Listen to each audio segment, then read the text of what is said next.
Welcome to Get Rich, the podcast that helps you do just that. Get rich and stay rich. Hey, I'm Molly Benjamin. I'm the founder of Ladies Finance Club, one of Australia's largest financial education platforms for women. But before I started helping thousands of women take control with their money, I was a hot financial mess when it came to my own finances. And not the fun kind of hot, more like crying in a supermarket wondering where all my money went kind of hot. But here's the thing, if I can go from financial mess to owning a share portfolio, investing in property and building wealth, then you can too. My mission is simple, to make women rich. Because when we have financial freedom, we have choices, confidence, and control over our future. Every week on Get Rich, I sit down with some of the best experts in the industry to break down how we can all start investing, growing our money, and creating long-term financial security without the jargon, boring bits, or overwhelm. Because when women get rich, we don't just change our lives, we change the world. So if you're ready to start making some smart money moves, hit that subscribe button and let's get rich together.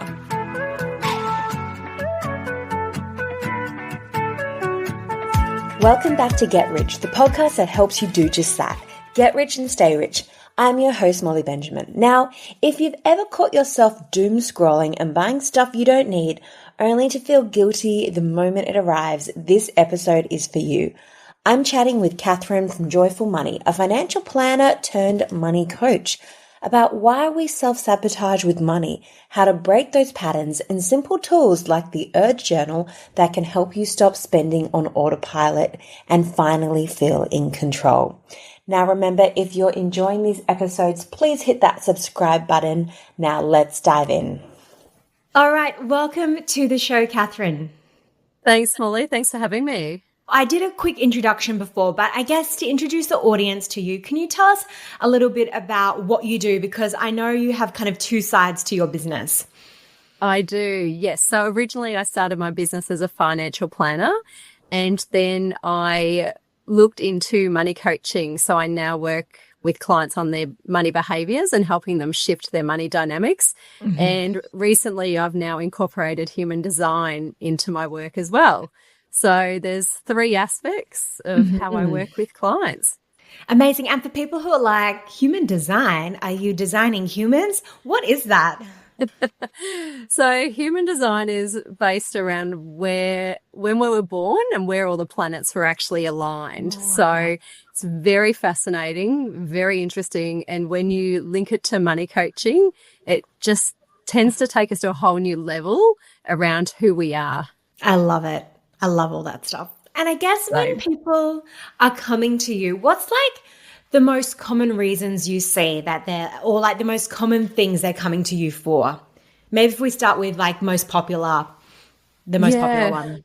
Look, the most common, I guess, reason people come to me is because they can't get ahead in life. They're consistently falling behind. They just don't feel like they're, I guess, achieving the goals that they want to achieve as well. So they're wanting help as to, well, how do I get ahead? How do I get my finances in order? Also, why can't I get ahead? Like I keep, self-sabotaging myself as well. Oh, yeah. So I'm so interested to jump into the self-sabotaging because I guess what does it mean in like everyday life? So when these people are saying like, I can't get ahead or I'm not where I want to be, yeah, how would you start that process of working out what is it that's happening to them? So if I go into the money coaching realm and I think about self-sabotage, we're often looking at their past. So what's happened in their past? How did they grow up with money? Did they have a lot of money growing up, or did they grow up without a lot of money as well? So what we do is look at identifying, well, what are the patterns and behaviors that are showing up for them? So, for instance, a client I've recently been working with, she's a widow in her early 50s, and what we identified is this pattern for her where she would scroll, which I think we all online scroll. Doom scrolling? Yep. Yep, know exactly. It well. And then she would just purchase unnecessarily, continually. And so she was in this pattern, and then those things would arrive. And she'd actually put them in the cupboard because then the guilt, the shame came in. So one of the exercises that I've given her recently is a urge journal. So every time she's scrolling and she wants to purchase, she actually has to pause, sit with the feelings, write it down in the urge journal. There's questions she has to write, and then work out whether or not this is actually something she wants to purchase. And since she's been doing that, she actually hasn't been purchasing unnecessarily. Yeah, it's so interesting identifying that behavior. I had a conversation with a client as well, and it was actually boredom. She was doom scrolling because of boredom and then purchasing things. And again, then there was that huge amount of guilt because she was like, well, why did I buy that? And there was no enjoyment to actually enjoy the things there. But I love that urge list. Have you got any other examples that you can share? Oh my goodness, I've got so many. I know you would have so many. Or maybe when, instead of doom scrolling, maybe when someone just was really struggling to stop spending. Yeah. So the biggest thing is actually sitting down and working through your spending as well, and identifying where is my money actually going. I've had a woman I've worked with for the last several months. She came to me thinking that, oh, well, I need to upscale my home and I need to do this and I need to do that.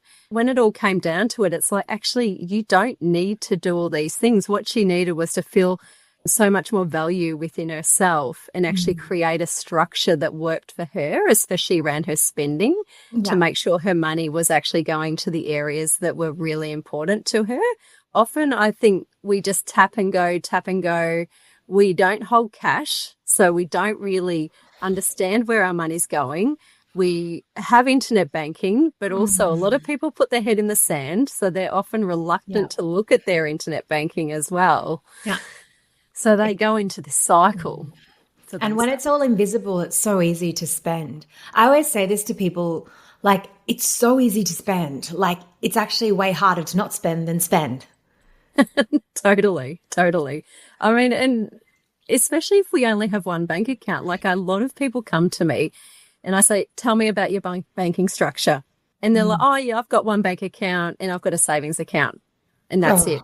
And I'm like, okay, right, we need to do an overhaul over your finances because this isn't working. And I can tell you probably 80% of my clients I do cash flow with because they don't have a great structure in place.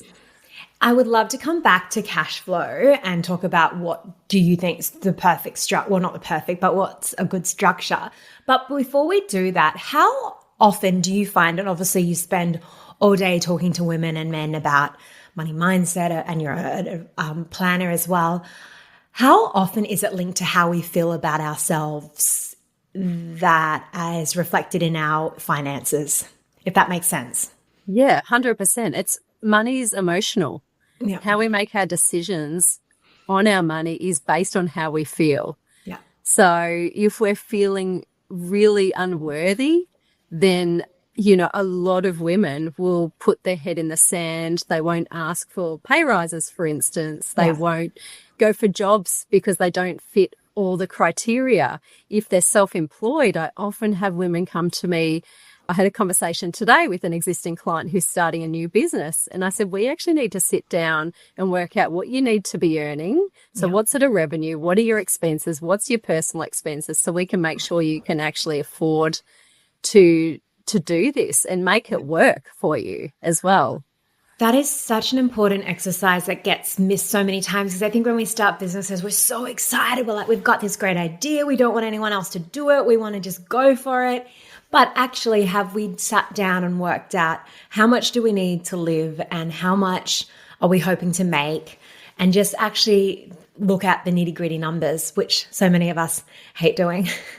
Definitely. And it's really key because, yes, I know business doesn't make money. Often the first year, we're not going to make money, and even a couple of years. But, we still need to know, well, what are our expenses? Like, what do I need to be working towards? What sort of revenue do I need to bring in? And also take into account things like tax, superannuation, because you're not getting paid super. So you need to think about those things. And then what are the true costs of running the business as well? And if that really overwhelms someone, but they want to start a business, what are some things they can do? Probably the like first thing, sit down with a coach, a money coach, and actually go through it. Very totally. well worthwhile activity. Look, there's a great book, Profit First. I don't know if you've ever read Yes, it or I heard of it. know it. I haven't actually read it, but I know it. Okay. When I first started my business, that's how I ran my business, Okay. under the Profit First method. Yep. And that's percentage based. And it really gave me a good grounding on my business. I've used it with clients many times as well, especially when they're starting a business. Yeah. Because one of the biggest issues that comes to mind now is so many people come to me with tax debt. Yes. You can't spend everything you earn. You got to put that away for the tax man. It's not your money. That's right. Yeah. But it's very common. Yeah. Business owners get themselves in the hole because they don't have a good structure. They don't have a good understanding of their cash flow. So it's really key that they look at this and go, what should I be putting aside? And often that can be like, I generally say on average, 25 to 30% is a general rule. Yeah. And I've spoken to some incredibly successful business women, so smart, and they have really struggled with this, and they've all been in tax debt. And it's just like, this can happen to anyone. So I think that's such a great rule of thumb, just 30%, boom, into a separate business account where you can't touch it, where you can't put your little greasy mitts on it. Exactly. Yeah. Oh, sorry, just a hot tip on Profit First. I actually watched some great YouTube summaries because I was like, am I really going to read a book? I'd love to. I probably don't have the time, but there's some great YouTube summaries as well. So it's I think that's a great starting point if you're feeling overwhelmed by reading another book. With the cash flow, and you say, and when someone's like, okay, I'm trying to save, invest, put away for the future, put away from holidays, pay myself all from the one account, I'm like, oh my God.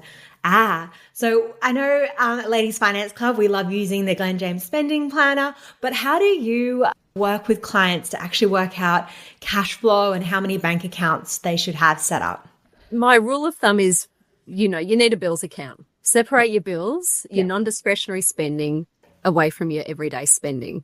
Mm-hmm. So you need a minimum of at least 2 accounts from an everyday spending and a bills account. And then it's for what's important to you. So many people, travel's important, so they want to put aside money for travel. Well, what does that look like? It might be ad hoc expenses. Like some clients I've created in even health accounts because health is really important to them. So they're like, I want to make sure I've got money set aside for my health so that if anything happens or I can, it might be for skincare that they really love. Yes, I've found that as well. Our ladies like to have self-care accounts because then they're putting money away, and it stops that guilt as well of getting my nails done every now and then, getting my hair done, because hair for women is such an expense. Yeah, totally. So it's really, I'm very big on, well, what do you value? What's important to you? And I think that's really key whenever you're, I guess, reframing your finances from a cash flow perspective. We've got our discretionary and our non-discretionary spending. And with that with the discretionary, what are the key areas that you want to put your money towards? And I love the phrase that every dollar counts. Yeah. So, and, giving every dollar a purpose. Yeah. So then it's directed to what's important in your life. Yeah, and it's so important that you respect all those dollars as well, because they're dollars that you've gone out and earned. So you want to make sure you're putting them to work and giving them a job. And I guess, could you share maybe like 2 or 3 of the biggest transformations you've seen with clients and how they started, what the problem was, and and how the transformation happened? And I know I've really put you on the spot there, being like, give me 3 of your transformations. So if you do need a bit of time to think about it, you're very welcome to take a few minutes. Yeah, all good. Look, one client I have been working with for the last several months, we did the money coaching and the financial planning together, and that has been transformational for her. And I mean, to the fact that we caught up the other day and she's lost several kilos because I gave her some health information to look at around supporting her health. Yeah. We created a cash flow system because she was one of those people that had money came in, money went out of basically the one bank account. Oh, We so got her stressful. to restructure her finances through a mortgage broker. Yeah. So then she could create such a good cash flow to support her. She used to work on a spreadsheet. So she'd go, I look at my spreadsheet, but it was always in, okay, what's happened in the last month. It wasn't forward planning. It was The looking projection, backwards. the forecasting. Yeah. Yeah. And so now, she goes, I feel so free. And I'm like, I love that. Like, it was such a great meeting to see how far she's come Yeah. and for her to feel such freedom. And, even little things like, even though she didn't have huge cash surplus, we've, looked at her superannuation and let's start building that up. And, she's now talking about renovating her kitchen because she's found her passion again for cooking. And so she's now cooking, which means she's not spending as much going out. And so her world has changed because of all that work we've done and working on herself, her money behaviors, understanding and identifying her patterns as well has been intrinsic for her to make these shifts as well.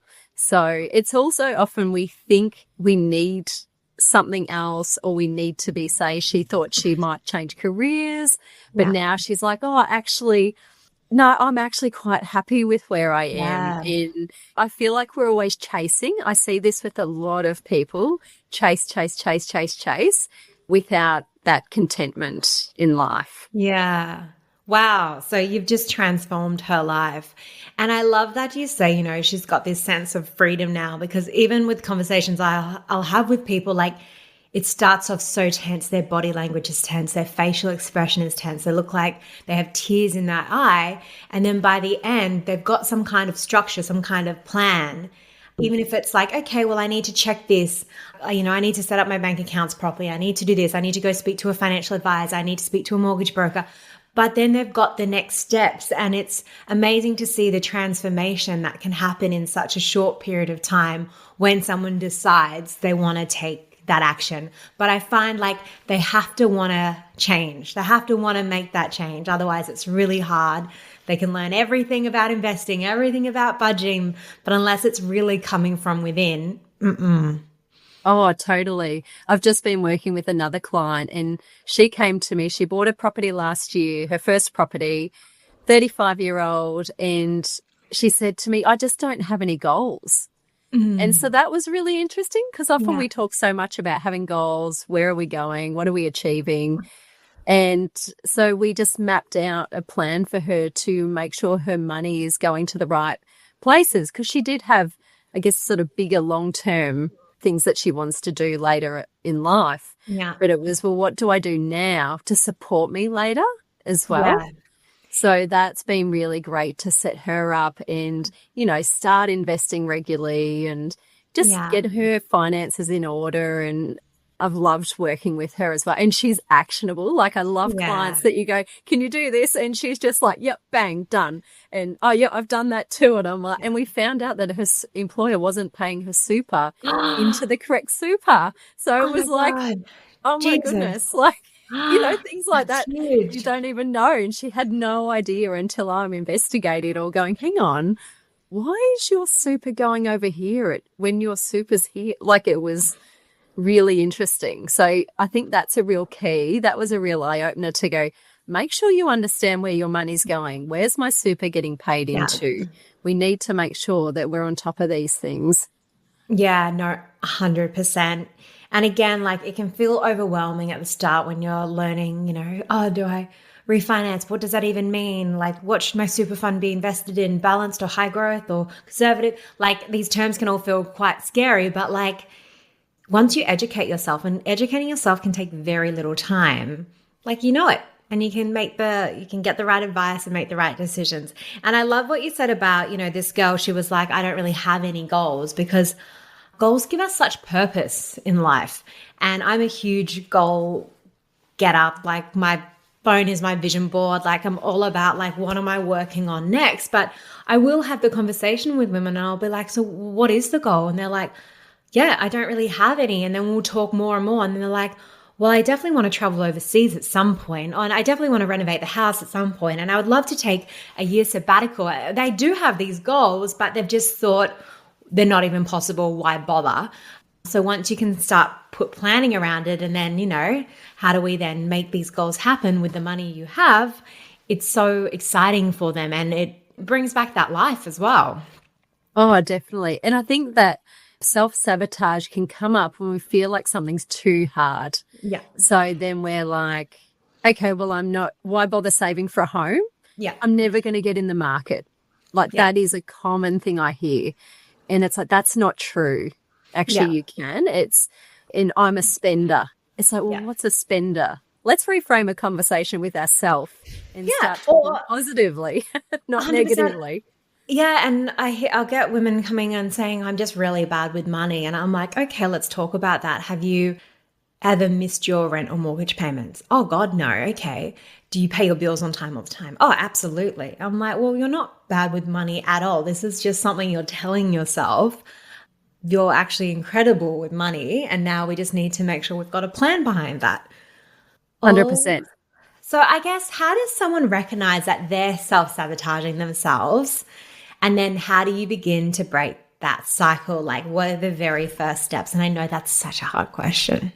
I think self-sabotage can show up in so many ways in life. But one thing I would say is to think about the way you spend money. Are you spending money in the way that's truly of value to you? Like, is it going towards the things that are actually really important to you? Yeah. Or are you just tap and go, not paying attention where your money's going?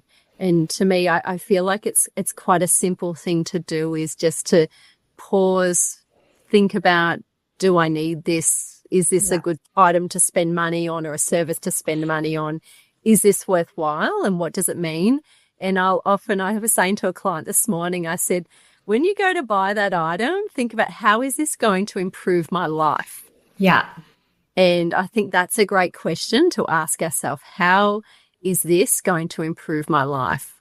Especially when walking into Chemist Warehouse, Kmart, Audi, all those really places where it's so easy to overspend because you go in for one thing and you come out with everything else. But I love that. How is this going to add value to my life? And I feel like as well, like when you're not spending in the way that aligns with you, like you're like, I'm making bad choices. Not bad. Yeah. I could be making better choices here. Yeah, definitely. And it's also, I think sometimes people feel like it's like going to the gym. The more we go to the gym, I'm going 3 times a week now. Yeah. So the more I do it, the more it becomes it's an action I'm doing 3 days a week. The more we action these things, it's like, okay, it becomes repetitive. And so we start to take note. Yeah. Wow. This is like, financial advice, mindset, life coaching. Gosh, it's all so connected, isn't it? Gosh. Definitely. And so how long do you think it takes to shift your mindset, like to truly shift it? I always say to clients, this is not an overnight fix. It's not like putting the light switch on and off. It takes time. And people can do things like journaling, what works for you. You might like to journal each night, or I don't know about you, but have you seen all those stickers people can put on their mirrors? Like, I'm amazing, I'm courageous. What are the things that help you to value yourself more and to, I guess, focus on improving yourself? Yeah, no, I love that. And my partner and I in bed, I've started making him do this, which, to be fair, he's gotten on board with, which is lovely. But like, especially when we haven't had like the best day, or it's been like a bit of a challenging day, and we all have those challenging days, I'll be like, okay, before we go to sleep, 3 things we're grateful for. Let's go. And then you fall asleep, and sometimes you have to think a little, like, I know we live in like this incredible country, but sometimes after a tricky day, and we all have them, you got to be like, okay, what am I grateful for? But to even just switch your mindset and reflect on those things, like, I'm like, God, we have a lot to be grateful for in this country. I love that exercise. And I found doing that really helps my mindset as well, especially if I can always connect one to money, which is like, I was able to go to the shops and buy groceries. Like, how fortunate am I that I'm in this position where I can do that? I don't have to check my bank account. I've got money there. I can go buy my groceries. What are some other, so you've got the journaling, the mantras, which I love. What are some other kind of exercises or practical like rituals people can build into their lives if they're trying to change the way they feel with money? If you look at identifying our patterns and behaviors, I know that's very broad, but Yeah. thinking about, well, okay, what's my earliest money memory? Yeah. And how has that shaped me? And what do I hold on to? So, for instance, if I grew up with no money, it's like, well, I'm never going to have money. So I'm going to continue in that mindset and I'm going to continue in that flow. Yeah. Money's energy. Money flows in and out of our life. Whereas if we go reframe it and go, actually, I'm amazing with money. I am creating a life that I truly want. Okay, we'll start talking through that. Create a money, like a little spending plan for yourself. You know, like you talked about the Glenn James, coaching, cash flow. It's just breaking it down to simplicity and not getting overwhelmed. Like just go through your accounts, like subscriptions. What don't I need? That could be your first exercise. I'm just going to go through my subscriptions and work out what do I need, what don't I, and just get rid of the ones I don't. And you'd be amazed at just that one little exercise, what you would save. Yeah, and I love that. Just break it down. So you don't have to, build Rome in a day. You can go, okay, this week I'm just looking at subscriptions. Next week, what are my bills? What bills do I pay every month? Like, what are my fixed expenses? Okay, I've got my phone bill. Well, I know how much that is. That's $70 a month. And I've got water, or I've got electricity, or I've got my Wi-Fi. Just make a list of them. If you're feeling so overwhelmed looking at your accounts, just start with what you know or estimate, and then you can go check it. But I love that as well, because I think like sitting in front of a spreadsheet can feel really overwhelming. So just being like, what are my subscriptions one week? What are my bills the next week? How much do I think I spend on groceries? Woolies, Aldi, Coles, Harris Farm, whatever it is. So that's a really nice way to break it down. I love that exercise. And this question actually came from our community, and it was just around, well, what if you are like, okay, you're on this money journey, you're excited, you're learning, you're educating yourself, you're coming up with a spending plan, but your other half just isn't showing interest, isn't on board, risk averse. What happens in those situations? Like, how can you bring them on the journey with you if they're feeling like they haven't done the work that you've been doing? That's so hard. And it's so hard in a relationship because money can cause so much conflict. Yeah. And especially when one person is trying to move forward in life. And I'm working with one woman at the moment going through a divorce. And that basically is because she wanted to move forward in life, especially financially, and he didn't want to. So obviously I'm not saying you need to separate, but it's just no good, guys. Just leave it now. That's right. So it's all over. But it's actually, I guess, one of the things to talk about is alignment of what you both want to achieve. So your partner might have a different view of money, and often I find it's because of their money past, that they're reluctant to, say, combine finances, for instance. And I'm not saying that you should always combine finances, but it's working out, well, how do we align our money to the things that are really important to us? Each couple are always going to have different things that are important to us. So what do we value? What are we working towards? And then how do we align our money to work for us, to support us moving forward? And so I'm actually doing this with a client at the moment because her partner, they've just had a baby. He doesn't want to combine finances. So we're trying to work out, I know, after having a child, but how do they work together to be more aligned around where their money is going?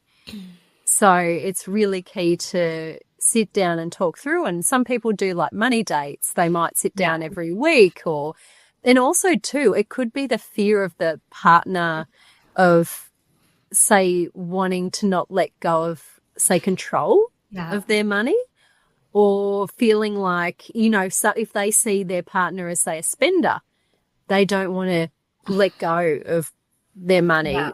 Or if they're a spender, they're like, well, I don't want someone telling me what to do with my money as well. Yeah. So there is ways around it, but it is coming together and working through, okay, how do we set up a structure that works for us? Yeah. And I think as well, you just have to approach with such curiosity, and people who can get so defensive so quickly when it comes to their money. So it's just an open conversation. And I was speaking to one of our members the other day, and she said, look, my partner really likes to see large amounts of money in a bank account, and that's what makes him feel safe. And I was like, okay, great. So how do we make this work, but also have our money organized? So we actually ended up, she's doing a net worth with her partner every month, so they can see how much actually on the spreadsheet, when they combine all their assets, how much they have.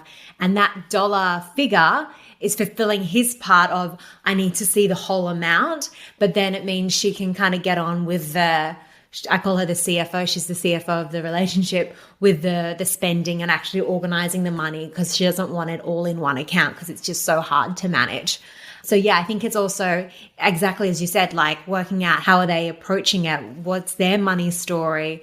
Again, I was speaking to someone and their partner had a lot of money as a child, and then one of the parents lost it all. And so they want to hold on really tightly to the money they have and just bank it in their bank account.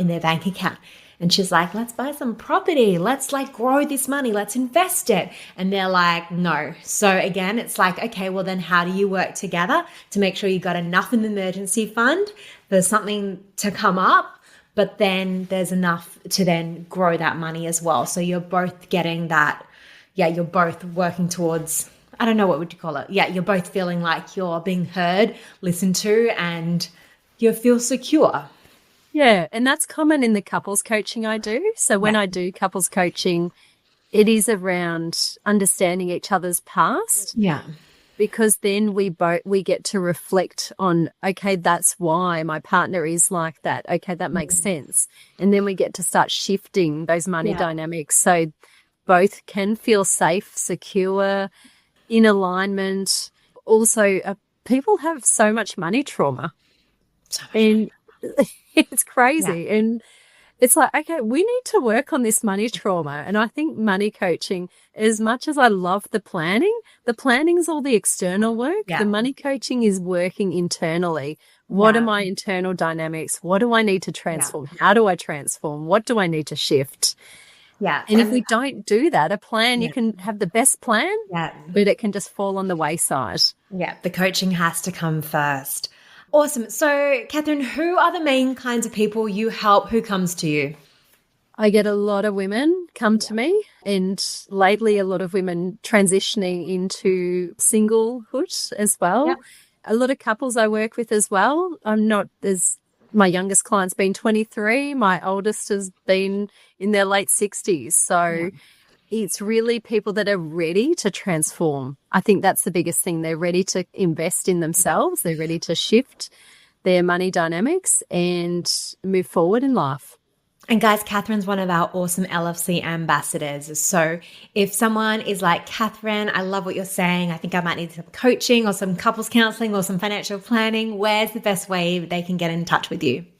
Through the LFC, obviously, website. They're ambassadors, guys. Or through my website, joyfulmoney.com.au. I'm on Instagram as the Joyful Money Coach as well. So, happy to reach out and have a chat. Thank you so much for coming on the show, Catherine. And thank you also for doing what you do. Just from hearing your stories today, you've transformed so many lives and so many more to come. So thank you. Thanks, Molly. Thanks for having me.